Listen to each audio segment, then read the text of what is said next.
અરવલ્લીના શામળાજીના વાંદિયોલ ગામમાં ખાતર માટે ખેડૂતોની કતાર લાગી। ઘરકામ અને ખેતરનું કામ છોડી મહિલાઓ પણ ખાતર માટે લાઈન લગાવી। વાંદિયોલ ગામમાં ખેડૂતોને 2000 થેલીની ખાતરની જરૂરિયાત સામે માત્ર 350 થેલીનો સ્ટોક જ આવતા ખેડૂતોને હાલાકી વેઠવી પડી રહી છે। હાલમાં રવિ સિઝનમાં ઘઉંના વાવેતરનો સમય છે, ત્યારે જ ખાતર ન મળતા હાલ તો ઘઉંનું વાવેતર અટકી પડ્યું છે।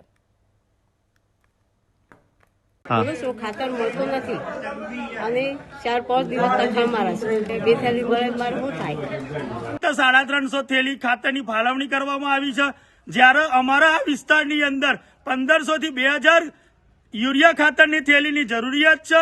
તો આ ખાતરની જરૂરિયાત માનનીય કૃષિ મંત્રી સાહેબ શ્રી અને જિલ્લાના ખેતીવાડી અધિકારીઓ શ્રીના એક અમારા અપીલ છે કે અમારે જે ખાતરની જરૂરિયાત ઘટ વર્તાઈ રહી છે એ ઘટ અમને તાત્કાલિક ધોરણે પૂરી કરવામાં આવે અને આ ખેડૂતો જે સવારથી ખાતર લેવા માટે લાઈનમાં ઊભા હોય છે એમને પૂરતા પ્રમાણમાં ખાતર મળી રહે છે। હું અત્યારે સોસાયટીમાં ખાતર લેવા માટે આવ્યો છું, પરંતુ 2 થેલી આપે છે। મારી 10 થેલીની જરૂરિયાત હોય પણ 2 થેલી ખાતર મારે કેવું પહોંચાડવું એ યોગ્ય નથી।